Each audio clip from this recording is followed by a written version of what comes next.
I'm Leslie. And I'm Shelley. And we're Sisters in Ebert. Welcome back for another Movie Monday. Ooh, who wants to go to camp? Me! Welcome to The Parent Trap 1961. I thought it was 64. 61. Oh, sorry.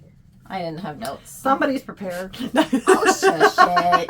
1961. The Haley Mills classic. Mm-hmm. The one that started it all. That's true. Yes. Yes, it did. This was one of our mom's favorite movies. Yeah, and we loved it growing up. Yes, so she showed it to us like, you're going to like yes, this and one. we did. We wanted to watch it every time it was on. Mm-hmm. And sometimes Disney Channel would run old movies that they had the rights to because, like, they didn't always have, like, the rights to all their, like, free rights to all their like stuff. Bed knobs and brooms. Yeah, so they played a lot, and we loved that. So this opens up with "Bless Our Broken Home" and a lengthy cast listing. Oh my gosh, it is the longest opening scene. It's a cartoon. It is. Well, it's like stop motion. Yes. I wouldn't even call it a cartoon. It's like your Rudolph the Red-Nosed Reindeer type claymation type of thing. Yeah, that's true. It turns into a puppet stop motion show. And it's all about, like... Yeah, it was more like puppets. Yeah. What are you gonna rig? The Parent Trap? Yeah. Yeah, whole song. Well, if your folks something, treat your folks like kids, or your family, a tree's gonna snap. Then you must prepare. I don't remember the long... What are you gonna prepare? The Parent Trap. So they had a whole song. It was very long. And it basically showed the parents getting together and then breaking up. Yeah, like and they're just like... They're just like, and then... Yeah. Very showy. Uh-huh. So, and then the sign was, "Bless our broken home," with, like, raindrops or teardrops or whatever it was. Like birds crying or something on it. So, I said they're teaching kids everywhere they can control their parents divorcing. Yes. As we all know is a super realistic thing. Yeah, sure. So the live action opens up at a busy summer camp. Mm-hmm. Sharon arrives with many demands from grandmother, very prim and proper. Mm-hmm. She's from Boston. Ooh. Yes. And both girls are played by Haley Mills. Yes. Was this her first? I believe so. Or was Pollyanna first? That I don't know. Yeah, I'd have to look that up. Because I feel like maybe she got this because of Pollyanna. Because I feel like this was a big venture. This was a big deal when they made it to have her playing both roles. Yeah, like... I often wondered, why didn't you cast twins? Like, it feels like it'd be easier. Yeah, I know. Oh. Yeah, that's true. I agree. Then you wouldn't have the Haley Mills name. It must have been after Pollyanna. Maybe. So at lunch, she immediately runs into... Batter girl? Something girl? A louder girl. Louder girl with her face. You have my face. Yeah, she sees... super aggressive and, like, really weird about it. Girl looks just like her. I would be freaked out if I saw somebody who looked just like me, and this one's like, she's got my face. Look at her. Blah, blah, blah. Like, she's, like, going to her friends. Like, can you believe she showed up with my face? Like, honey, I was born this way. Leave me be. Yeah. So there's a dance with the boys camp Saturday that they announced. Immediately the girls who look alike hate each other for no reason. Susan and Crew, which is the other girl who has her face. Yeah, so we have Sharon, prim and proper. Susan who's like cranky, super loud and has aggressive. The worst haircut imaginable. It's awful. It's terrible. And her crew booby trapped Sharon's properly ventilated tent that grandmother demanded. Mm-hmm, mm-hmm. Sharon's crew has to miss the dance for being untidy little girls. Mm-hmm. And I said a bunch of grandma haircuts on these girls. It was a rough time. It was a rough time. Style. But this explains why elderly people have these haircuts. It's like they're stuck in what was popular when they were kids. That's true. That's it. So who knew? A bunch of grandmas were once like the hot young things, but who knew? Sharon cuts, at the dance, Sharon cuts the back off of Susan's dress. She walks out. Standing there on the balcony, like talking to this boy. Like, talking his ear off. Oh my gosh, she's not letting him get a word in. Daddy and I do this. Yeah. Oh, you must come to California. It's the actual best. It's the living end. Yeah, it's just too great. Yeah, and meanwhile they got the scissors. Yeah, and they're cutting off the back of her dress. So there's a twin confrontation after they see that she notices that her dress is they went in to like dance together, so they're and her friends start like freaking out. They're like, oh my gosh. Oh my gosh. Yeah. So there's a slap fight. And they destroy the entire cake table. And I said, monsters! I know. That's the best part of the that dance. Cake, that table with those cake, they looked gorgeous. Like, it was all like handmade. This was cakes. homemade grandmas. These were 1950s grandmas making these cakes. Oh, yes. It looked good. It was amazing. And one like fell on the lady on the head. Mrs. Counselor. Inch. Miss Inch. Miss Inch was the head of the camp. She got caked big time. I was always a little jealous of that part. I was like, ooh, that seems appealing. The twins are sent to the isolation cabin with the whole camp gawking and following. I said, leader waits until they get there and then shoos everybody off. Yeah. Now you know. Back to your activities. Stay away from these girls in the isolation tent. So they must spend the last 4 weeks only together at camp. And I put that their parents are paying for, all in caps. Yeah, they were paid to be here. And then, you think you'd want to separate them? Yeah, not keep them together. They're a little violent. We're going to force them to get along. Yeah, I don't think it's not going to fly today. No, definitely not. No. So the girls bond a bit when Sharon helps Susan save her pictures in a rainstorm. The rain blows in and she's got a bunch of pictures tacked up to the wall. Yes. So that was Susan's pictures. Yeah, and Sharon has no idea who these celebrities are. No, yeah, it's like super celebrity, like movie stars. Yeah, like wasn't Ricky Nelson one, or I don't know. It might have been. Okay. So we start to talk about Susan's dreamy father. Her description. Yeah, she's describing her father in a very odd way. Oh, he's dreamy. And how her divorce is so prevalent now. Put together. Oh, yeah, they put that together with the same birthday and parent situation and figure out that they're twins. I think you could have figured it out a little faster than they did. They took the long way around. Yeah. But when was the last time you described Dad as dreamy? Dad, you're dreamy. Boy, he's dreamy. You should see this You guy. should see him. What a catch. Susan, but who talks that way about a teenage girl? I mean, granted, they're close. But he's really close. Like, a little too close. That's what I was thinking. Susan finally realized that they have the same mother with the picture of Sharon's mother. Yes. And they feel that their parents must still love each other since they never remarried. You want to leave? You going out, Zorro? Bye, Zorro. Bye, Zorro. I don't. Was he He'll in be this back. one? I don't remember. Nah, maybe. Zorro was here. He was in here. Yeah, we were trying to He'll keep be him. back. We were trying to keep the inevitable from happening, but it's gonna happen. So, since they never remarried, they feel like they must still love each other. That's the only reason people don't remarry. Duh. Because they're in love with their ex-spouse. I mean, it was 1961, so if you weren't married, something was funny. Maybe because people don't want you because you're divorced and you have a child. Yeah, that was a no-no. So they decide to switch places. Susan is now a hairstylist, and they teach each other about how to be in each other's house. Teaching a British accent, I said instead of a Boston one for some reason, because Sharon lives in Boston, but they're like, but she has an accent. It's like a British accent, like a. But the mom doesn't have a British accent. Where did this accent and come Grandma from? doesn't either. They just didn't try with millennials. They were like, honey, you're cute enough. You don't need to worry about... They wanted to make her more exotic, I think, than she was. You know, like... Get a British mother, and then it will make sense. Or at least a grandmother. Yeah. So Susan goes to Boston, and no one likes that she cut her hair. Yeah, Sharon cut her hair. So. Yeah, it's awful. It's like a terrible haircut. Yeah, she goes from this nice, thick, long, shoulder-length hair to... And Grandma is quite vocal about it. Yeah, she does. She's like, your hair! Yeah, she's basically like, you look ugly. And everybody keeps saying, your grandmother will lose her mind. Like, and the thing is, like, yeah, it didn't look good, but you don't have to say it. No, and like, it's hair. It's hair. He's coming back. Oh, that was fast. Sir. Can't stay away from the limelight, can you? Nope, he's the star kitty. So she makes a memory with grandfather. She wants to make a memory. It's very awkward. And how she's like sniffing him and she as they're hugging.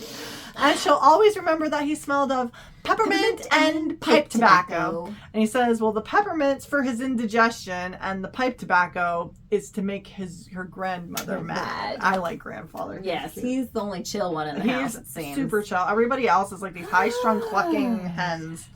Yeah. So, poor grandfather, a pushover in the house. I put, Mom and grandmother cluck over her hair for like what seems like forever. Yes. Yes, it went on far too long. She asks mother a vulgar question about how long to wait until getting married. It's like they were all shocked. And shocks her mother and causes her to cancel all her meetings for the day. I need to talk to my daughter. She wants to get married to some boy. Hi, here he is. So mom recollects her first date and the song that was played. Da da da, da da. They're strolling through with a terrible green screen. Oh, it's awful green screen. And like her mom's just like singing this song with like, that went on a long time too. It went a long time. So we cut to Sharon, who's in California. Dad picks her up at the airport, and they arrive at the ranch after each saying they had things to talk about later.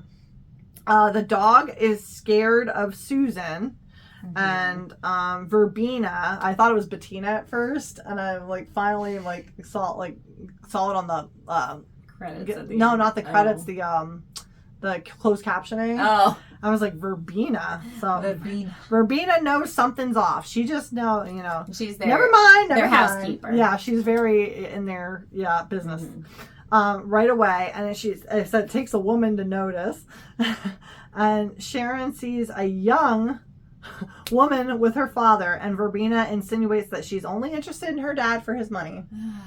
Yeah, Verbena's like, oh yeah, that's none of my business. Coming around. None of my business. But it's none of my business. Yeah. But she just keeps talking about it. Yeah, she keeps talking about how for a man like that wants to parade around like that, of his age, blah blah blah. Yeah. Which I did some math. We'll get to it. Oh, okay. Yeah, I did math with the ages of the parents, and can't wait. So we meet Vicky, who's the hot young thing by the pond, and tries to scare her off. It's a pond pool, it's like a swimming pool, but it's like mostly pond. I don't know. I know that was a thing though. As a child, it looked appealing. As an adult, I was like, there might be creatures in there. Yeah. I don't think I want to swim. But Susan Sharon comes down. I don't know who to. Well, Susan, she's supposed to be Susan, but it's Sharon. With like a bathing cap and her it was like, oh yeah, we got to protect that bowl cut. So the girls have a midnight phone call, and Susan tells Sharon to bust it up because she talks about her dad and Vicky. He has a woman, and she wants more time with mother. Yeah, she's very passionate. Oh, and she's super loud about it. It's like 3 a.m. Like, shut your hole, girl. She is not very. Grandmother is not going to like this one bit. So Sharon tries to talk to her father about mother. And Dad fumbles with a sex talk, but finds out she just wants to talk about her mother. Yeah, he's like, he's trying to explain it. Yeah. And she's like, no, that's not what I'm talking about. I've known about that for ages. So Dad avoids the talk altogether. We meet Vicky and her mother at the golf club. Where because she's golfing with her dad for some reason. She's not golfing, but she's along for the ride. Yeah, he's golfing. Well, they have a weird relationship. I feel like she just tags along with them. They're super close. Yeah. So he tells Vicky not to think about, Vicky's mom tells Vicky not to think about the child, just think about that California community property laws. Red flag! So she just wants... She's in this for the money. Yeah, because she'll get half of everything if she leaves. So she just wants to marry him and then divorce him. Yep. Terrible person. Gold digger. Yeah, big time. She's the definition of gold digger. Mitch and Sharon ride horses and talk about Vicky. Is Mitch the dad? Yeah. Okay. Did you not? I didn't know his name was Mitch. And the mom, much like our movie last week, is Maggie. Maggie. Okay. Yeah, so we have 2 Maggies. Yeah, Veda's mom is Maggie, and Sharon and Susan's mom is Maggie. Okay. Margaret for this one, but Mitch calls her Maggie. Yes. Yeah. Margaret. Verbena finds Sharon upset and asks and says almost as if you were, and Sharon said and she stops herself, and Sharon says, Sharon? And Verbena says, where did you hear about her? Okay, that's a way to say it. Yeah. How dare you know about that name? She tells Verbena everything, that she is Susan, she is here, visit, or no, she is Sharon, and she is here pretending to be Susan. Places. They were at the same camp.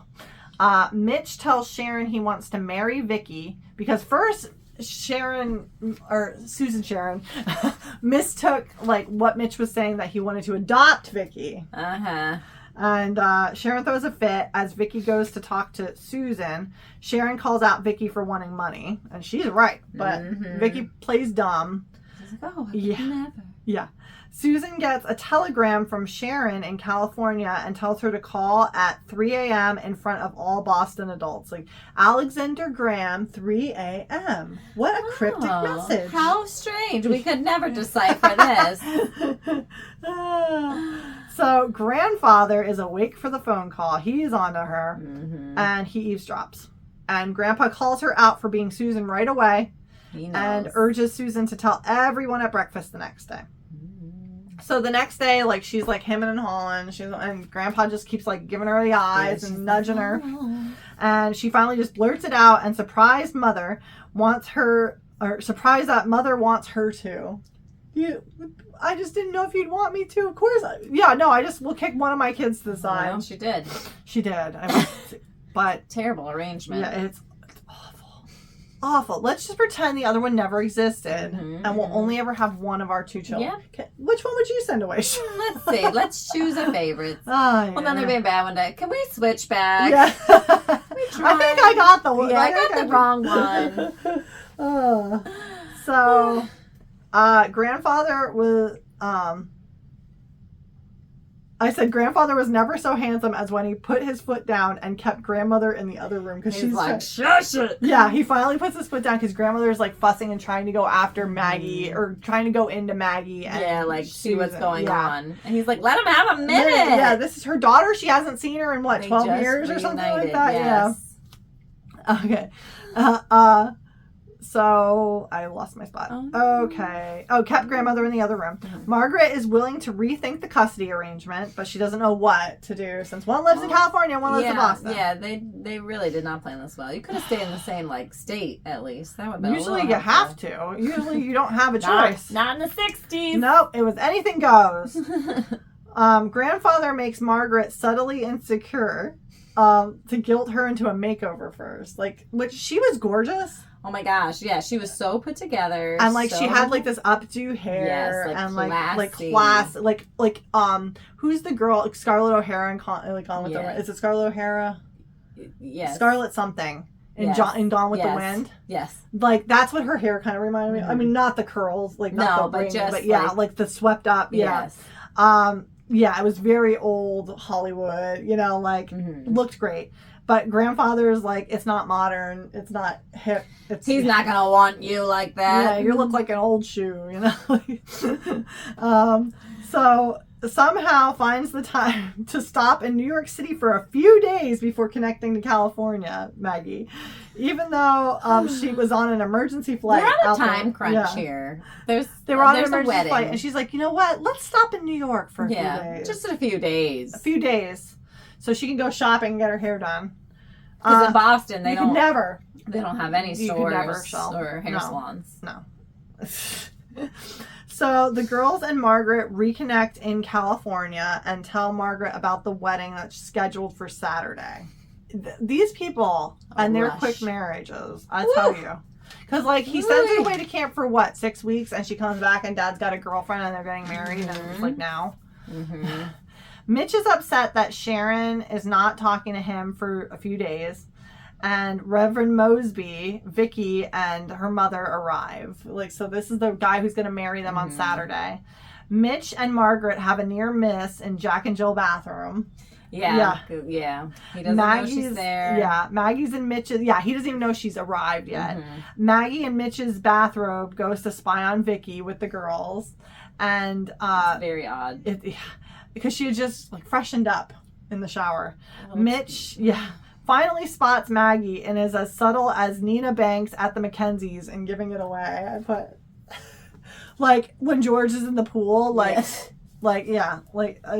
is very super subtle. Those Father of the Bride reference. Yeah, if you please go back and watch it if you have not. Our wedding series. Past episode. So, so he's just super not at all calm about it, and I'm sure Reverend Mosby and Vicky and her mother were onto it right away. Mitch and Maggie say hi affectionately and then immediately start yelling at each other. Finally, Mitch sees both twins together. And he's like, why would she be there without the other one? Exactly. You must know the other one's near. He must have really blocked out this other twin. I know he's like your 50s, 60s hothead guy, but dang, dude, come on. Yeah, get it together. Yeah. Okay. So Mitch is genuinely happy to see Sharon, which is nice. He does seem to really have affection for his daughter. They have. He's like, oh my goodness, I can't believe this. Like, oh, last time I saw you a diaper rash. And oh, Daddy, really? Oh, Daddy. Yeah. She's embarrassed. Yeah. So Maggie tells Mitch that Vicky is adorable, and I put that Maggie's wearing a wedding band set for some reason. I noticed this in the movie, and I'm like, why? Like, you're not married. I mean, she never let it go. I guess. So she's still in love. I guess. Because she never remarried. Maggie tells Mitch that, that Maggie punches Mitch in the eye, like, because they're still yelling at each other. Like, they're both super immature. She goes from super prim and proper Boston lady to, like, slugger in no time. I guess that's also the Boston in her but whatever. No offense to any Boston, she's really rough and tumble. Reverend comes in and Mitch introduces Maggie as his wife. Oh. Well, first he's like enchanted by her, and then it's like it hits him. Reverend asks Mitch how he ever let Maggie slip away. And Maggie is flirty with the Reverend, and again mistakes Vicky's mom for Vicky. Like, like she's like, oh, you're just as lovely as Mitch. See, I'm Mrs. whatever, Yeah. Get all offended. Oh, I know. Maggie takes control over the whole situation.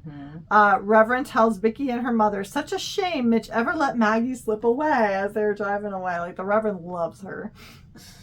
It's a very awkward scenario. And she's she's still in the bathrobe the whole time, like legs showing, like like, why? So the girls go get Hecky, who is their ranch hand, and Verbena to help arrange dinner to look like the parents' first date, which I always thought Hecky reminded me of our grandfather. I can kind of see that. Like, not so much in the looks, but like he was just always working and always soft spoken and so Maggie catches on first. They recreate the parents' first date, and the girls start their musical performance. And I said that used to be my favorite part, and I was like, not. Oh my gosh, yes. I was almost embarrassed for them watching it. I was like, you thought this was gonna make your parents go back and look? This was it. This is the big showstopper. They perform "Let's Get Together," which I thought back then that Sharon was actually Susan was actually playing the guitar. No, she's like dun, not even trying hard. And Susan was playing the piano because she can actually play. Yes, but It was interesting. It was awkward. But I used to love that part. We used to beg Mom to let us stay up if it was on late in the evening, like, and we had to go to bed. Like, we're like, just let us get to that part where they sing the song. So the girls go to bed and they leave the parents' song playing. Da da da da. So the parents discuss custody and immediately fight again. They are toxic. Like oil and vinegar. Like, you can't oil and water. Like, what is them? It's oil and water. Yeah, oil and vinegar. You don't want. I guess they are. Solid, but we know the ending here. Yeah. I guess they are more like oil and vinegar. But looking no at spoilers, this, Shell. No spoilers. I think we can put it together. So this is a Disney movie. Yeah, Sharon and Maggie are leaving in the morning. So we guess the 6-month split is off now because they were talking about this. We can't very well keep them apart now that they know about each other. So Sharon called it the 6-month split. Or Susan called it the 6-month split. They both stay with each parent for 6 months. And I was like, oh, so they're leaving in the morning? Like, nothing was discussed. Nothing was decided. They didn't come to any terms whatsoever. None.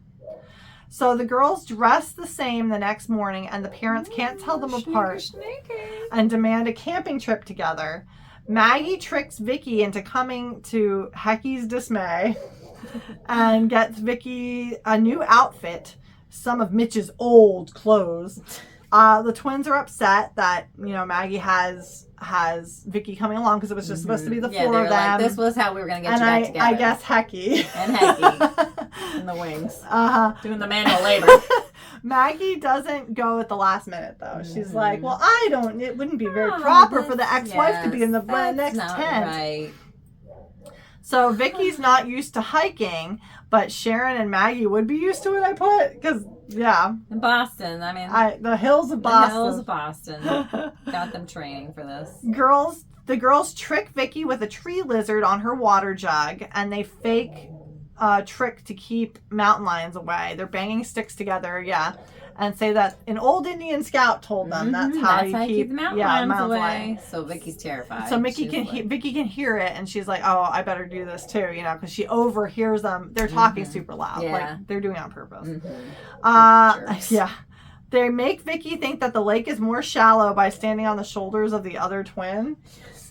And they fake, so she walks right in and just falls. And then there's fake mosquito repellent, which is just sugar and water.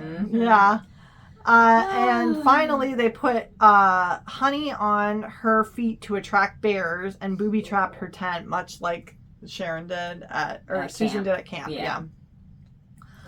Which, okay, they don't really have a reason not to like Vicky. They don't know. She's a conniving witch. Yeah, like what's her name said all this. Yeah. But is it true? You know what I mean? Well, I trust Verbena a lot more than I trust this new chick. But I guess. She's around. She's a gossip. Verbina's a gossip. Anything that goes on in that house, she will. And she leaks like a sieve, so. True. All right. I guess that's true. But it's like, you really are mean to this woman. Yeah, but she's an awful person, so she had it coming. Yeah.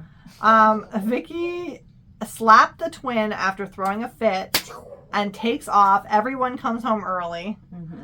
Vicky and Mitch broke up, and Maggie's making dinner when they get home. Mitch, I'm confused. Mitch, intrigued by Maggie's calf-length skirt as she's making dinner. He sees some calf and he gets a little excited. Thank goodness she stopped in New York for a few days. Yes, with her haircut and her, and washes up completely to share dinner. And the twins see and have hope. And it's like, where are you going? It's like, good night, ladies. You were in love with another woman 12 hours ago. Not even. Yeah. Not even. 4 hours ago. I get you have a pass. Yeah. This is quick. But, the second Maggie showed up, he was... Yeah, he was goo-goo-eyed. Yeah, that's true. Yeah, he, I think, put on the uber-aggressive, actions. Yeah, that's a good point. To try to bury that down. I'm engaged. Yeah. So, Mitch puts on music, and he's pouring wine, and he toasts to Maggie. And Mitch apologizes to Maggie for saying the wrong things and stuff like that. Misses all the little annoyances of Maggie and didn't seem too sad that Vicky was gone, I put. Not at all. This part was kind of a snooze fest for me. I was like, well, he was was he talking? Is this? Yeah, he was talking about how he misses like her hanging up her pantyhose in the bathroom, like that he used to hate. And I was like, okay, all right, weird stuff. Wrap it up, yay, lover. Yeah, let's go. So parents kiss and reconcile, and the twins awake to a vision, like sit up. Like some weird twin thing. All of a sudden, they have the same dream here. Yeah, to a vision/dream of parents' wedding with Reverend Mosby marrying them, and everyone's in attendance. And the sign changes from the beginning from "Bless our broken home" to "Bless our happy home." They did it. Yeah. They set the parent That's trap. what it was. They got married in this dream/real life. Now, okay, here's my math. Okay. So Maureen O'Hara is the mother. Okay. And she was 41 when the movie came out, so she was probably 40 when they filmed it. Okay. Brian Keith is the father, Mitch. Okay. He was 40 when the movie came out, so he was probably 39. Yeah. Same but age. He looked rough. for 40. I mean, he was a smoker, you could tell. I wouldn't say rough, but older. He was handsome, but he's dreamy. All right, he was handsome for the time, but he was like, you could tell on his face he was a smoker. He did look older than a 40-year-old, an average 40-year-old. Like he looked like he was doing manual labor a lot. I mean, he was a rancher, but he also had Hecky. Yeah, Hecky was doing the work. Probably like 27. Now, Joanna Barnes was Vicky, and she was, ready for this? 27 when this came out. So 26 when they filmed it. Woo. And she did not. I thought she looked like a 26. No, she doesn't. No, she's right up there with Brian and Maureen. Yes. 40s at least. Absolutely. Wow. And so if we made this movie again today with the same time span separating between the original 1961 and the 1998 remake. Okay. The original would have taken place in 1987. Like, if we made it today. Oh. Yeah, no, doesn't that hurt your heart a little bit? Because it seems so old, you know? Like, yeah. So, between the 1961 and the 1998 versions. Now, we will go on to discuss the 1998 version, and Vicky makes a cameo in it, and she was 64 in that one. She looked better then, I think. She did! Yes. She looked great in that one, yeah. Make sure you come back next week. Yes. We'll discuss. For the next one. Do you have any fun facts or thoughts? I don't think there were too many because it's like an older... It's an older movie, but... Like... So you did not like... I love this movie. I didn't love it. Like, I remember loving it as a kid. I loved this as a kid. And then I watched it and it was like, oh, this part is boring. This part is boring. This part is boring. Like, I just felt like it was, like, over the top acting but that was the style of the time. I get that for like movies, you know. I don't know. I expected more. Like, I was so excited to rewatch it because I hadn't seen it since we were kids. Did your girls watch it with you? No, I watched it alone. Okay, good. I was like, I don't think they would have hung in for this No, one. I don't think so because they loved. We loved it. They loved the new one, the 1998. So I thought like, new one. Yeah, but I didn't have time to watch it with them, so like I just watched it on my own. So yeah, because like the 1961 seems so much older than the 1998 version, and if we remade them today, it would be 1987. Yeah. A lot changed in that time period. But that doesn't seem that terribly long ago, you know. No. Like, yeah. But yeah, so the parents all looked a lot older, I felt like, than they were. But it's the haircuts. Yeah. Like, Maureen O'Hara's gorgeous. Oh, yeah. She was beautiful. And she was gorgeous. And, like, so she looked really good. Even Haley Mills looked old. Yeah. For the She was supposed to be, like, 12 or 13, I think. She looked like 17. She looked like she could get married the next year if she wanted to. Stafford was the boy's name. The boy. Yeah. Oh, Stafford. Oh, Stafford and I. Oh, you simply must come to California, Stafford. Yeah. It's just to die for. Sorry, that was a little... Yeah, that was Clarice. Yes, that was Clarice, and It Takes Two. Who I absolutely adore. Another Parent Trap-esque movie. I said in that one, that movie walked so that 1998 Lindsay Lohan could run. Like that, they were prepping everybody. So. But yeah, so I still like this movie. It's definitely got its slow moments though. Like it's aging. How long was it? I didn't write that down. Too long. I don't know. But not as long as I thought it was. Like it was I think like 2 hours. And a half, yeah. Hour 45. Yeah, it wasn't. I don't think it was more than 2 hours. But it dragged. Some of the parts did. They dragged them out. Yeah. But again, this was a time when you wanted to get your money's worth at the theater. That's true. And it was an outing to go. Very exciting. This was a family-friendly movie. Yeah. The whole family. Walt Disney's new production. Yeah. Mom's probably got a story like, we drove to go see it together. We drove 30 miles. Yeah. We'll have to ask her. We should have had her as a guest star in this one. Does anybody want to see our mother and our guest stars? We're trying to convince her. We have an upcoming film that we remember fondly with her, and we were thinking she would be a good guest. We think she would have the time of her life. So, if you would like to see Cindy Kroll make a guest appearance, please let us know. Tell us in the comments. Tag her if you'd like. Yeah, please do if you're friends with her. So, we thank you so much again for joining us this week. Is there anything more you wanted to add before I do a little plug? Yeah. No. You want to leave? Bye, Zorro. He comes and he goes. See you next time. He's like the wind. Through the trees. So we thank you again for joining us at Sisters in Ebert. Please like, comment, and subscribe on our YouTube channel, Sisters in Ebert. And please follow us on all our social media on Facebook and Instagram at Sisters in Ebert. We look forward to hearing from you. Did you watch this movie? Do you remember this movie? Yes. Did your parents finally show you this and say, you'll love this as a child? Are you only familiar with the newer version? Tell us. Good question. Or vice versa. I know I've spoken to at least one person who said they hadn't watched the new version because they like blasphemy. Yeah. We'll get to it. But we thank you again for joining us, and we'll see you at the movies.